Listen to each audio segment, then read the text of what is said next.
All right, what's happening, fam? L.A.R movement still moving. The book is entitled "Lessons from a Non-Custodial Father" at Amazon Kindle Create Space. Um, Today's topic, or this topic of today, will be Black social media versus media. Here's the thing: even with the YouTube ad revenue and the people wanting people to donate, and some people agreeing with it and some people disagreeing with it, I think instead of looking at us individually, maybe we can broaden our perspective and think about the idea that because of black people on social media, it changes the narrative of how we think and how perceive, because now you don't have to go to a television station or a television show with somebody who's non-black or who wants to give you a perspective on black people. That's why people are always talking to the one black person on the panel. What do the black people think? Well, now you can see on social media what the black people think without some dumbass spokesperson that we never said was our spokesperson. Like, no, this is what we think. So it chips at the propaganda and the stereotypes when you're not starting to see the things that you are accustomed to seeing on your, I guess, you know, mediums of entertainment or news, current events type things. So because of that, there are stories that we as black people had gravitated to and made bigger or smaller or gave our 2 cents about. And because of that, we had, people was like, oh, we didn't see that coming. You know, the recent firing of a lot of ESPN people. If I'm not mistaken, part of ESPN's demographic for a while had been unemployed black men because of how America's set up. So who was watching was unemployed black men a lot of times, like ESPN in the morning, like why women are watching The View, unemployed men watching cable sports or sports network or sports talk. A lot of men in general listens to sports talk radio. So it's not a reach. But with all of the podcasts and YouTube, Facebook, all these different blog talks and live streams that other people have jumped on and spoke their own mind, it changes the narrative, and it really eats at the size of these networks. The same thing goes for the layoffs with news outlets. Who, there's been a lot of firings over the years of news, and the one thing about people making current events or doing commentary on news and stuff is the fact that you got to take into consideration that you're getting it straight from a person right then, right there when they find out. Because let's be real, we a lot of these news things we get from news sites, but they'll never put out our opinions of it. And a lot of times our opinions are more real and more true and more raw because,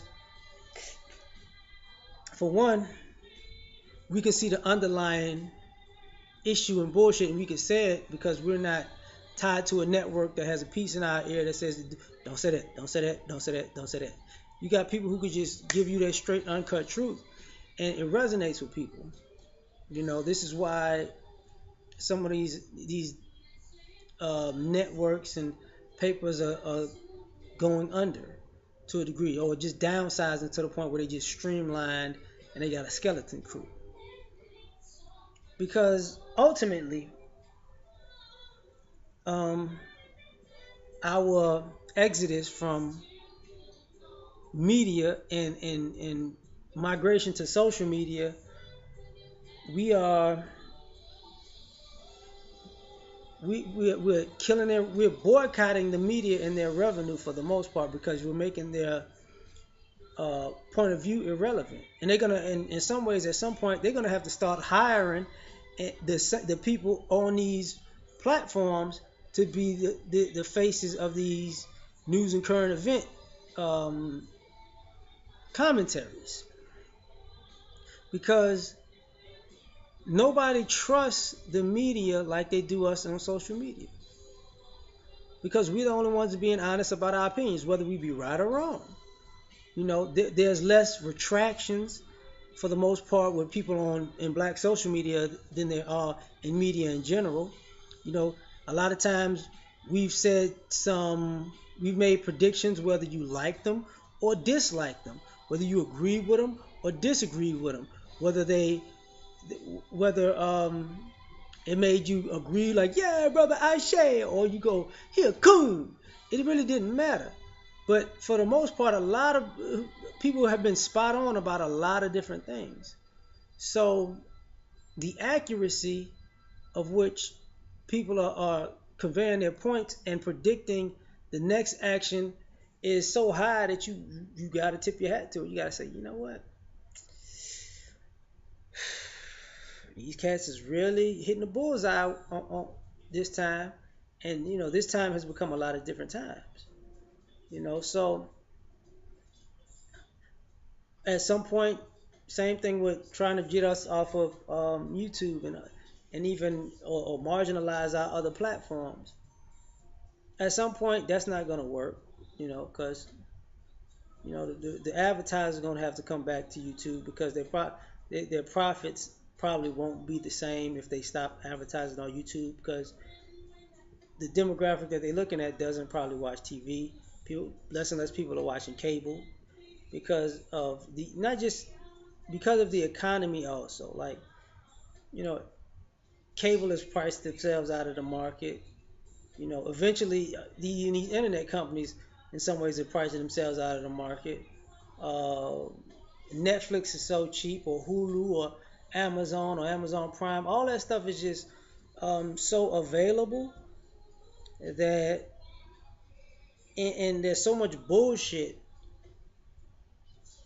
on being pushed on TV, and people can now say, yeah, it's all propaganda, it's all BS, it's all a hustle. Now you're getting the issues coming to the table.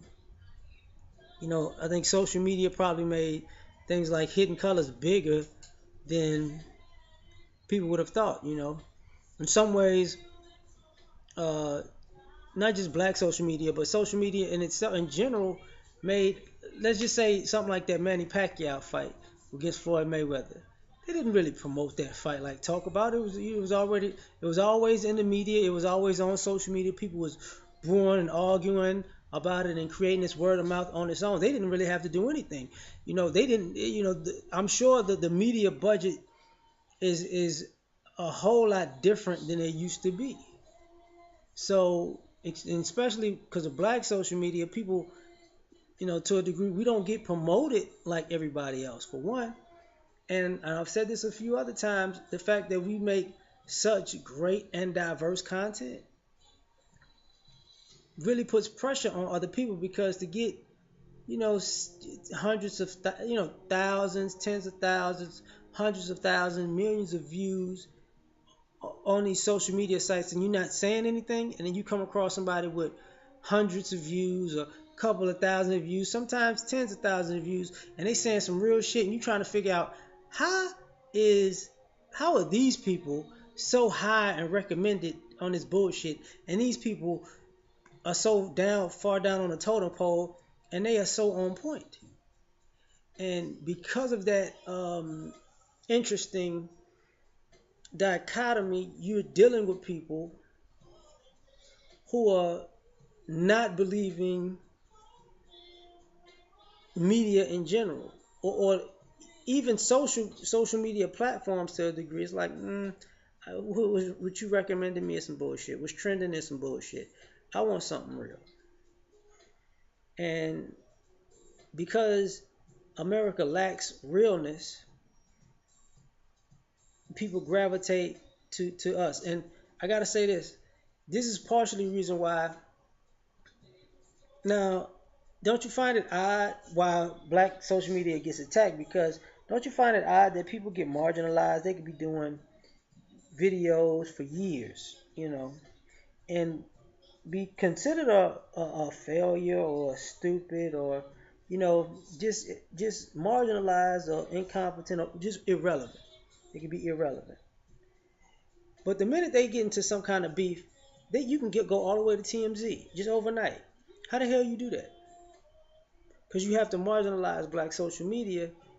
You got to be watching. I mean, you didn't care about people for months and years and all of the other good content they put out. Now all of a sudden, if somebody gets into a beef or somebody gets into an argument or somebody gets into, you know, a serious situation or disagreement, somebody gets cussed out, it can go from World Star Hip Hop to TMZ to Entertainment Tonight, or just like, come on, seriously, you know. So I think at the end of the day, people have to be cognizant to the fact that black social media is really doing a lot, but because it's doing a lot, is the media has to attack it because you know there's no trust in the media at this particular point. It's just not trustworthy, credible entity, enterprise. So you know, never slow down, never slow up. Keep doing you. I know some of y'all don't want to continue doing this stuff because you're getting played.